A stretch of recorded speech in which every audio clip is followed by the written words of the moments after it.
مدرسہ بیت العلوم کونڈوا پونے اس official channel کو سبسکرائب ضرور کریں۔ یاد رکھیے اس سے کسی ایک شخص کو نہیں پورے مدرسے کو فائدہ ہوگا اور آپ کو اجر عظیم ملے گا۔ اعوذ باللہ من الشیطان الرجیم بسم اللہ الرحمن الرحیم یا ایہا الذین آمنوا لیستأذنکم الذین ملکت ایمانکم والذین لم یبلغوا الحلم منکم 3 مرات من قبل صلاة الفجر وحین تضعون ثیابکم من الظہیرة ومن بعد صلاة العشاء 3 عورات لکم ليس عليكم ولا عليهم جناح بعدهم طوافون عليكم بعضكم على بعض كذلك يبين الله لكم الآيات والله عليم حكيم۔ ایمان والو اجازت لے کر آئیں تم میں سے جو تمہارے ہاتھ کے مال ہیں، یعنی باندیاں اور نوکر جو تمہارے ہاتھ کے مال ہیں، غلام ہیں، وہ اجازت لے کر آئیں، اور جو کہ نہیں پہنچے تم میں عقل کی حد کو وہ بھی اجازت لے کر آئیں۔ والذین لم یبلغوا الحلم منکم، اور جو نہیں پہنچے تم میں سے عقل کی حد کو وہ بھی اجازت لے کر آئیں 3 بار۔ کتنی مرتبہ اجازت لینا ہے؟ 3 بار۔ کب کب؟ فجر کی نماز سے پہلے، فجر کی نماز سے پہلے، اور جب اتار رکھتے ہو اپنے کپڑے، دیکھو ٹائمنگ سمجھو، اور جب اتار رکھتے ہو اپنے کپڑے دوپہر میں اور عشاء کی نماز سے پیچھے 3 وقت بتائے، اجازت لے کے گھروں میں آنا ہے۔ یہ 3 وقت بدن کھلنے کے ہیں تمہارے، 3 عورات لکم، یہ 3 وقت بدن کھلنے کے ہیں تمہارے۔ بچوں ادھر دیکھو، ادھر میرے ہونٹ پہ، تو دھیان جمے گا۔ لیس علیکم، کچھ تنگی نہیں تم پر اور نہ ان پر، ان وقتوں کے علاوہ۔ یہ 3 وقت اجازت لے کر آنا ہے، اس کے بعد کوئی تنگی نہیں ہے۔ پھرا ہی کرتے ہو ایک دوسرے کے پاس، طوافون علیکم بعضکم علی بعض، پھرا ہی کرتے ہو ایک دوسرے کے پاس، یعنی آنا جانا چلا رہتا ہے، اس میں کوئی حرج نہیں۔ یوں کھولتا ہے اللہ تمہارے آگے باتیں، اور اللہ سب کچھ جاننے والا، حکمت والا ہے۔ اور جب پہنچے لڑکے تم میں عقل کی حد کو، جب پہنچے لڑکے تم میں عقل کی حد کو، تو ان کو ویسی ہی اجازت لینی چاہیے جیسے لیتے رہے ہیں۔ کون؟ ان سے اگلے لوگ، بڑے لوگ جیسے اجازت لے کے گھروں میں آتے رہے، چھوٹے تو بنداس آ جاتے ہیں بغیر بریک کی گاڑی۔ اب چھوٹے بڑے ہونے لگ گئے، سمجھ آنے لگ گئی، بلوغ کے قریب پہنچ گئے، ان کو بھی ان 3 وقتوں میں اجازت لے کے آنا ہے۔ حکم بدل جائے گا عمر کے ساتھ، سمجھ میں آیا؟ ارے ہاں کیا شرمانا، 40 سال کے آدمی کو بول رہی استانی، تو ہمارے سامنے کا بچہ ہے، سیمبڑ پوچھتا تھا، وہ پوچھتا تھا تب کی بات الگ تھی، ہاں اب بچوں کا باپ ہو گیا ہے، دیکھو حکم بدل گیا۔ تو علم والوں کے گھروں میں جب اس پر عمل نہیں ہوگا تو جن کو علم نہیں ہے ان کے یہاں کیا عمل ہوگا؟ بات سمجھے؟ تو یہ کہہ رہے ہیں کہ جب پہنچے لڑکے تم میں کے عقل کی حد کو، تو ان کو ویسی ہی اجازت لینی چاہیے جیسے لیتے رہے ہیں ان سے اگلے۔ یوں کھول کر سناتا ہے اللہ تم کو اپنی باتیں، اور اللہ سب کچھ جاننے والا، حکمت والا ہے۔ اب کچھ عورتیں ایسی ہوتی ہیں جن کو نکاح سے کوئی لینا دینا نہیں، گھروں میں بوڑھیاں ہوتی، اور جو بیٹھ رہی ہیں گھروں میں تمہاری عورتوں میں سے جن کو توقع نہیں رہی، نکاح کی امید نہیں رہی، ان پر گناہ نہیں کہ اتار رکھیں اپنے کپڑے، جو زائد کپڑے ہوتے ہیں گرمی برمی سے بچنے کے لیے، اتنا لحاظ نہ کرے جتنا جوان بچیاں، جوان عورتیں کرتی ہیں، تو ان کے لیے گنجائش ہے۔ لیکن پھر کہہ رہے ہیں اللہ تعالی، یہ نہیں کہ دکھاتی پھریں اپنا سنگار، بوڑھیاں کیوں نہ ہو، یہ نہیں کہ کہ دکھاتی پھریں اپنا سنگار، اس کی اجازت بوڑھیوں کو بھی نہیں ہے۔ پیر صاحب میں آپ سے ملنا چاہتی ہوں، ہاں پردے کی آڑ سے آپ بات کر سکتی ہیں، میں تو بوڑھی ہوں۔ پیر صاحب میں تو بوڑھی ہوں، ہاں لیکن شریعت بوڑھی نہیں ہے، وہ ہمیشہ جوان ہے، سمجھے؟ یہ نہیں کہ دکھاتی پھریں اپنا سنگار، اور اس سے بھی بچیں تو بہتر ہے۔ عام عورتوں، جوان عورتوں کی طرح اگر پورا لحاظ کر کے کپڑے وغیرہ اپنے درست رکھیں بوڑھیاں گھر میں تو یہ اور بہتر ہے، اور اللہ سب باتیں سنتا ہے، جانتا ہے۔ شروع صورت میں بیان ہو چکا کہ سورہ نور کی اکثر آیتیں بے حیائی اور فواحش کو روکنے کے لیے آئی ہیں، اور انہی کی مناسبت سے کچھ احکام آداب معاشرت، رہن سہن اور ملاقات باہمی کے بیان ہوئے۔ پھر عورتوں کے پردے کے احکام بھی آئے۔ اب یہاں آداب معاشرت، ملاقات باہمی کے آداب اس سے پہلے اسی سورت کی فلانی آیتوں میں آئے۔ اب یہ کہہ رہے ہیں کہ آنے والے اب جو آیتیں آ رہی اس میں مرد ہو یا عورت سب کے لیے کسی گھر میں جانے سے پہلے اجازت کو واجب قرار دیا گیا۔ اپنے ہی گھروں میں داخل ہونے سے پہلے اجازت لے لیں، مگر یہ احکام استئذان پہلے جو تھا وہ اجانب کے لیے تھا، اب یہ عموماً ایک گھر میں رہنے والوں کے لیے احکام بیان کیے جا رہے ہیں۔ ان کو بھی اجازت لینا ہے 3 وقت میں۔ ارے سمجھے کہ میرا گھر ہے میں بنداس گھسوں گا، ایسا نہیں۔ اور ان سے عورتوں کا پردہ بھی نہیں، ایسے لوگوں کے لیے بھی اگرچہ گھر میں داخل ہونے کے وقت اس کا حکم ہے کہ اطلاع کر کے، بیٹا آیا، بھائی آیا، سمجھے، گھر کے مرد آ رہے ہیں، کوئی پردہ نہیں، ان کو بھی اس کا حکم ہے کہ گھر میں داخل ہونے سے پہلے ہم آہٹ سے، آواز سے، سلام سے چوکن نہ کر دیں اندر والوں کو، سمجھے کہ نہیں، اطلاع کرے، یا کم از کم قدموں کی آہٹ کو ذرا تیز کر کے یا کھنکار کر گھر میں داخل ہو۔ یہ اجازت ایسے اقارب کے لیے واجب نہیں، مستحب ہے، جس کو ترک کرنا مکروہ تنزیہی ہے۔ سمجھ میں آیا؟ یہ حکم تو گھر میں داخل ہونے سے پہلے کا تھا، لیکن گھر میں داخل ہو کر پھر یہ سب ایک جگہ ایک دوسرے کے سامنے رہتے ہیں اور ایک دوسرے کے پاس آتے جاتے رہتے ہیں۔ ان کے لیے 3 خاص اوقات میں جو انسان کے تنہا رہنے کے اوقات ہے، ایک اور اجازت کا حکم ان آیات میں دیا گیا۔ وہ 3 اوقات صبح کی نماز سے پہلے، دوپہر کو آرام کرنے کے وقت، عشاء کی نماز کے بعد کے اوقات ہیں۔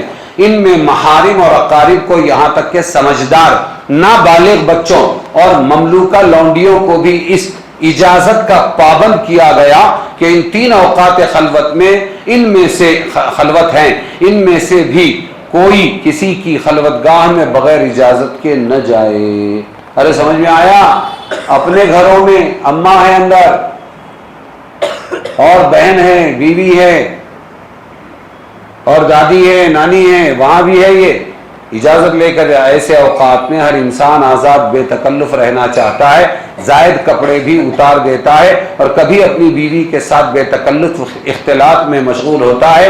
ان اوقات میں کوئی ہوشیار بچہ یا گھر کی کوئی عورت یا اپنی اولاد میں سے کوئی بغیر اجازت کے اندر آ جائے تو بسا اوقات وہ ایسی حالت میں پائے گا جس کے ظاہر ہونے سے انسان شرم آتا ہے، اس کو سخت تکلیف پہنچے گی اور کم از کم اس کی بے تکلفی تو غارت ہو جائے گی، آرام میں خلل پڑے گا۔ سمجھ میں آیا؟ 3 اوقات میں گھر کے اندر بھی اپنی اجازت لے کے جانا ہے، تو اس کی کہاں گنجائش رہتی جو آج کل کا مسلمان کر رہا ہے؟ ایسے وقت میں اچانک جاؤں کہ میں چوری پکڑ لوں اپنی بہن کی، اپنی بیوی کی، میں ان کو پکڑ لوں کہ کیا کرتے ہیں، کیا سنتے ہیں، کس سے بات کرتے ہیں، کیسے رہتے ہیں، اس کی کہاں اجازت ہوگی؟ اس کی کہاں اجازت؟ جاسوسی حرام ہے۔ اسلام کا مزاج بہت سادہ سمپل ہے، مثبت ہے۔ کسی کے عیب تلاش کرنے میں کبھی نہ لگو، عیب اگر سامنے آ جائے پردہ ڈال دو، عیب اگر سامنے آ جائے پردہ ڈال دو، اور اگر تم اس کے شوہر ہو اور تمہیں برداشت نہیں ہے تو پھر ٹھیک ہے، اس کو تم اس کے کیفر کردار تک اور سزا دلا سکتے ہو، وہاں تک پہنچا سکتے ہو، لیکن اس کے لیے کڑی شرطیں ہیں. کتنے گواہ؟ عزتوں کی کتنی حفاظت کرتا ہے اسلام.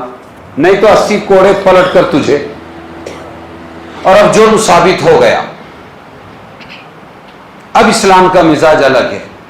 اب حاکم وقت اور اللہ کا رسول سزا کا حکم دے گا. جاؤ، یہ فاطمہ نے چوری کی، وہ فاطمہ تھی ایک، چوری کی، جرم ثابت ہو گیا، اب جا کر ہاتھ کاٹو. اب کوئی آیا، اللہ کے رسول معاف کر دو، بخش دو، اللہ کے رسول روتے بیٹھے. تو اب حضور صلی اللہ علیہ وسلم فرماتے ہیں برا ہے وہ حاکم جو جرم ثابت ہونے کے بعد اللہ کے حکم کو نافذ نہ کرے. سمجھ میں آیا؟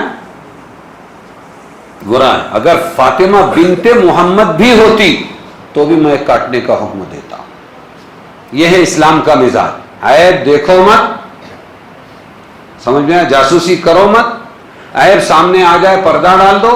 تم کو حق ہے کہ اگر تم اس کو سزا دلوانا چاہتے ہو تو وہ شرطیں پوری کرو، وہ پوری نہ ہو تو خود سزا پاؤ. سمجھ میں آیا؟ اور اگر حاکم وقت کے سامنے آ جائے، جرم ثابت ہو جائے، تو اب اس کا کام ہے کہ اللہ کے حکم کو نافذ کرے، ورنہ معاشرہ جری ہو جائے گا. جیل جا کر آنے کے بعد ہی اصل ڈاکو بنتے ہیں. بعض تو جیل میں رہ کر وہاں سے اپنی گینگ چلاتے ہیں. یہ کیا ہے؟ یہ خلاف شریعت ہے. ان پر سزائیں نافذ نہیں ہوئی ہے. اور یہاں ایک ہاتھ کٹا کہ 1000 کی ہمتیں ٹوٹی. ایک سنسار ہوا یا ہوئی کہ یہاں لاکھوں کی ہمتیں ٹوٹ گئی. یہ ہے اسلام کا مزاج. ارے سمجھ میں آیا کہ نہیں؟ تو یہ کہ میں اپنے گھر والوں کو رنگے ہاتھوں پکڑوں اور شک میں زندگی گزاروں اور بہن پر شک کروں، تو یہ زبردستی گناہوں میں دھکیلنا ہے. اللہ تعالیٰ کے پاس پکڑے جائیں گے. میرے کو سمجھ میں آیا کہ نہیں؟ کتنے اوقات میں ہم کو نہیں جانا ہے بغیر پوچھے ہوئے؟ 3 اوقات میں نہیں جانا ہے.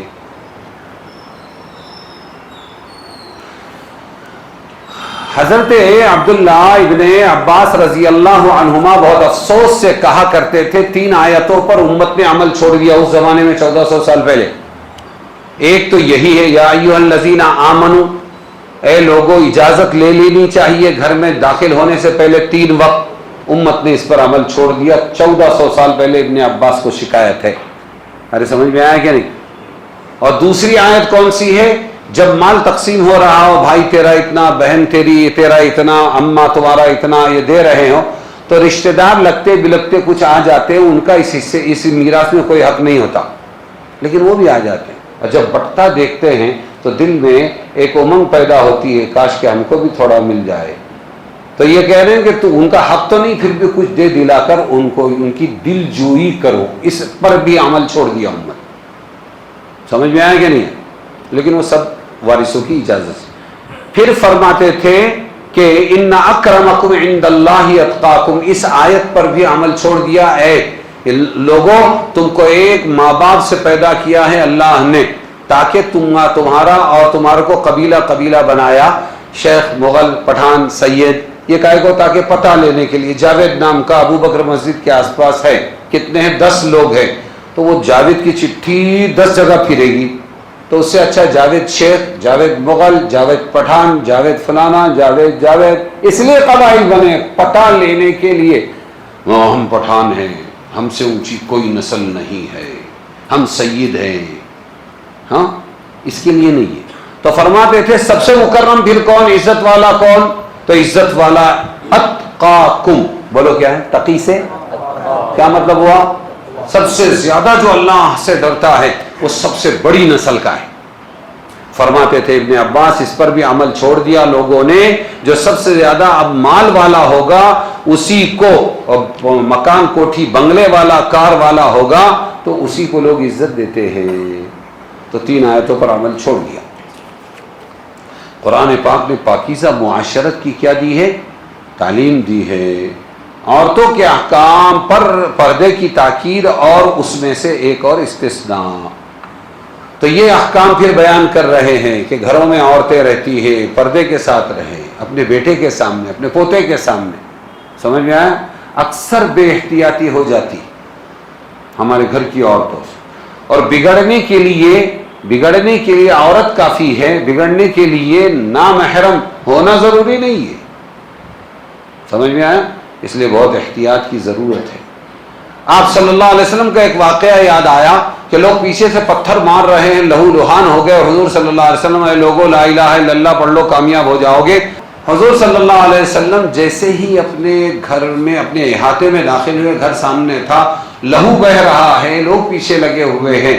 اتنے میں حضرت فاطمہ یا زینب، غالباً زینب رضی اللہ عنہا بیٹی آئی اور آ کر وہ اپنے دوپٹے سے حضور کا چہرہ خون صاف کرنے لگی کہ میرے ابا کے ساتھ ایسا کرتے ہیں، کتنے برے لوگ ہیں یہ. اللہ کے رسول نے اس میں بھی، رسول کی بیٹی ہے وہ، ان گھروں کی حفاظت اللہ کرتا ہے، لیکن اللہ کے رسول نے اس میں بھی اپنے آپ کو سنبھالا اور فرمایا بیٹی اپنا دوپٹہ درست کر لے. کیا فرمایا؟ میری فکر چھوڑ. ہوتا ہے ایک رینج میں جب پہنچ جاتے ہیں پیر صاحب اور مولانا صاحب، امام صاحب، فقیہ صاحب، محدث صاحب اور استاد صاحب، جب یہ ایک رینج میں پہنچ کے اونچے ہو جاتے ہیں تو سارے جہاں کو تو بیانات سے نوازتے ہیں، اپنے گھر کو بھول جاتے ہیں. تو جو جتنا بڑا ذمہ دار ہوگا دین کا، اس کو اپنے گھروں میں ان آیتوں پر پہلے عمل کی کوشش کرنی پڑے گی. ارے سمجھے گے نہیں؟ کل سنا کے آیا ہوں 2 دن کا سبق، بیوی کو اور بچی کو یہی آیت ہے، اور باقاعدہ تمہاری طرح ٹیسٹ لیا ہوں. بولو اب جواب دو. تو 3 میں سے برابر ہر سوال کا صحیح جواب آیا. ہم کو فکر کرنا ہے. کیا کرنا ہے؟ ورنہ سارے جہاں کا جائزہ اپنے جہاں سے بے خبر. تو عورتوں کو کہا کہ عورتیں ہمیشہ کیا کریں؟ پردے میں رہیں.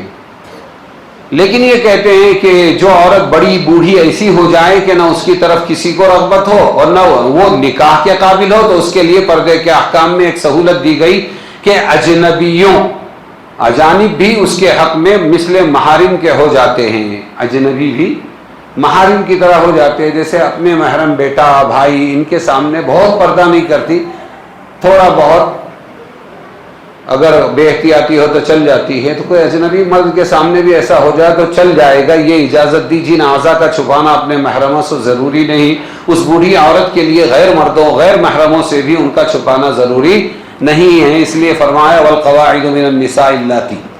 سمجھ میں آیا؟ مگر ایسی بڑی بوڑھی عورت کے لیے بھی ایک قید تو یہ ہے کہ جو اعضاء محرم کے سامنے کھولے جائیں، یہ عورت غیر محرم کے سامنے بھی کھول سکتی ہے، بشرطے کہ بن سمر کر زینت کر کے نہ بیٹھے، ورنہ بڈھی گھوڑی لال لگام کے تانے ملے. کیا بولا جاتا ہے؟ ہاں، ایک بڑھاپا اور پھر فاؤنڈیشن. کیا بولتے ہیں؟ میں بہت دن تک پریشان تھا کہ یہ عورتیں جو پورا ڈبہ رہتا ہے اس کو فاؤنڈیشن کیوں کہتے؟ تو پتہ چلا کہ ان کے حسن کا، ان کے زیب و زینت کا فاؤنڈیشن ہی، بنیاد ہی ہے. ایک بارش آ جائے تو ماں کو پہچاننا مشکل. اماں کہاں گئی؟ آگے کی آیت ہے لیس علی الاعمى حرج ولا علی الاعرج حرج ولا علی المریض حرج. نہیں ہے اندھے پر کچھ تکلیف، نہ لنگڑے پر تکلیف، نہ بیمار پر تکلیف، اور نہیں تکلیف تم لوگوں پر کہ کھاؤ اپنے گھروں سے.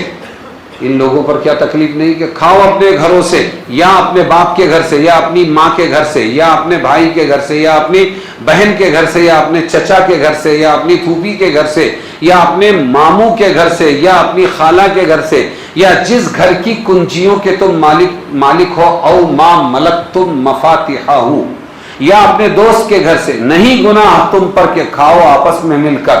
دونوں اجازت دی. ان تاکلوا جمیعا، ایک ساتھ مل کر گروپ وائز کھاؤ، اس کی بھی اجازت ہے. او اشتاتا، یا جدا جدا ہو کر، میری اکیلی پلیٹ، اس کی اکیلی پلیٹ، یوں بھی کھا سکتے ہو. دونوں کھانا جائز ہے. پھر جب کبھی جانے لگو گھروں میں تو سلام کہو اپنے لوگوں پر. فسلموا علی انفسکم تحیۃ من عند اللہ، اپنے لوگوں پر سلام کرو. یہاں یہ لکھا ہے کہ اپنے لوگوں پر سلام کرو، لیکن یہ سلام بھی السلام علینا وعلی عباد اللہ الصالحین، اپنے آپ پر سلام کرو.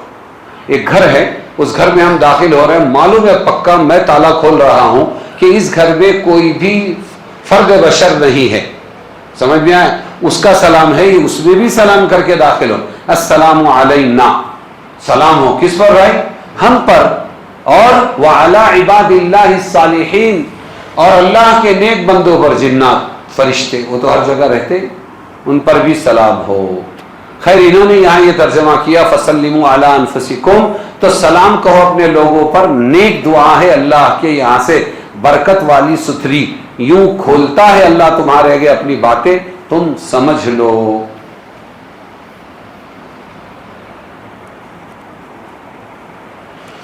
ان آیتوں میں اللہ تبارک و تعالی نے یہ بتایا ہے کہ کسی کا مال بغیر اجازت کے نہیں کھانا چاہیے۔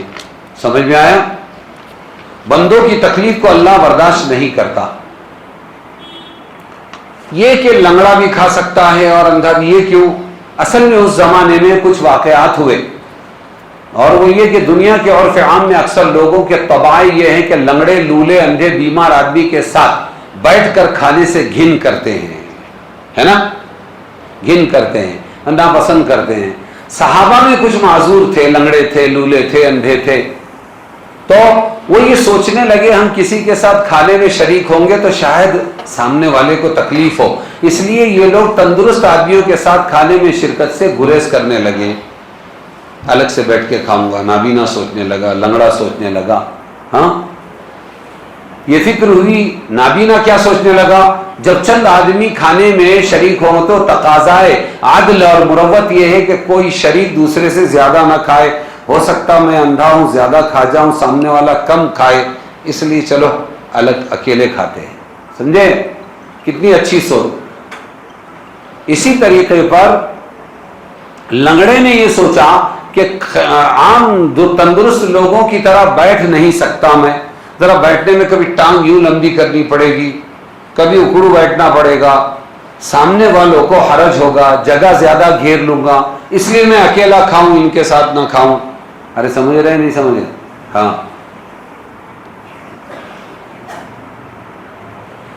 ہاں ہاں اس طرح کی ان کی سوچ آئی تو اللہ تعالیٰ نے صاف کر دیا کہ نہیں بھائی، کسی پر کوئی حرج نہیں ہے، تم سب لوگوں کے ساتھ کھا سکتے ہو، احتیاط کے ساتھ کھاؤ۔ سمجھ میں آیا؟ جب یہ آیت نازل ہوئی لا تأکلوا اموالکم بینکم بالباطل، ایک دوسرے کے مال باطل طریقے پر نہ کھاؤ، تو لوگوں کو اندھے، لنگڑے یا بیمار لوگوں کے ساتھ مل کر کھانے میں ایک تردد پیش آیا۔ بیمار تو عادتاً کم کھاتا ہے، نابینا کو کھانے کی چیزوں میں یہ امتیاز نہیں، انگور کہاں رکھا ہے اور بوٹی کہاں ہے، چاول کہاں ہے نا، کون سی چیز عمدہ ہے۔ لنگڑے کو اپنی نشست ہموار نہ ہونے کے سبب کھانے میں تکلف ہوتا ہے، تو ممکن ہے کہ یہ لوگ کم کھائیں، ہمارے پاس زیادہ آ جائے تو ان کی حق تلفی ہوگی، کیونکہ مشترک کھانے میں سب کا حصہ برابر ہے۔ اس لیے اب اچھے لوگ ہی ان کے ساتھ کھانے سے گریز کرنے لگے، تو اللہ نے فرمایا کوئی بات نہیں، مل جل کے کھاؤ، احتیاط برتو، اور کچھ بھی نہیں ہے۔ اس پر یہ آیتیں نازل ہوئی۔ ارے سمجھ میں آیا کہ نہیں؟ آخر کی چند آیتیں ہیں، بس ہو گیا۔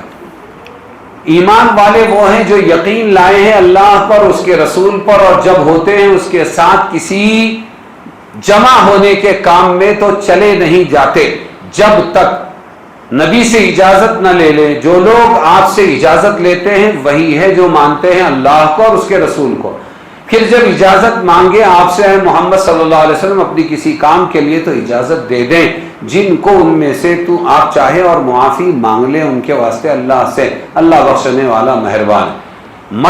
مت کر لو بلانا رسول کا اپنے اندر برابر اس کے جو بلاتا ہے تم میں ایک دوسرے کو، لا تجعلوا دعاء الرسول بینکم کدعاء بعضکم بعضا۔ اللہ جانتا ہے ان لوگوں کو تم میں سے جو سٹک جاتے ہیں، کھسک جاتے ہیں، کھسک یتسللون منکم لواذا، جو کھسک جاتے ہیں آنکھ بچا کر، تو ڈرتے رہیں وہ لوگ جو خلاف کرتے ہیں اس کے حکم کا، اس سے کہ آ پڑے ان پر کچھ خرابی یا پہنچے ان کو دردناک عذاب۔ اللہ ہی ہے، اللہ ہی کا ہے، جو کچھ آسمان زمین میں اس کو معلوم ہے، جس حال پر تم ہو اور جس دن پھیرے جائیں گے اس کی طرف، تو بتائے گا اللہ ان کو جو کچھ انہوں نے کیا، اور اللہ ہر ایک چیز کو جانتا ہے۔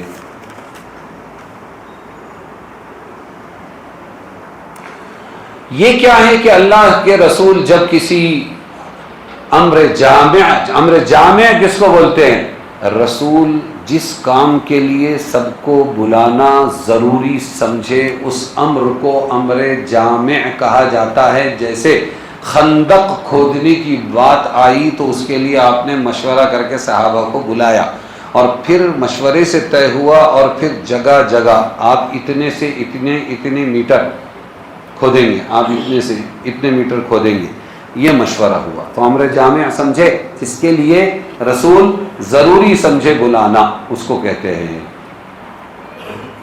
اور ایک حکم دیا کہ جب آپس میں آپ لوگ بات کریں یا محمد صلی اللہ علیہ وسلم کو بلائیں تو مشرکین تو کیسے، منافقین تو کیسے بولتے تھے؟ راعنا یا راعنا۔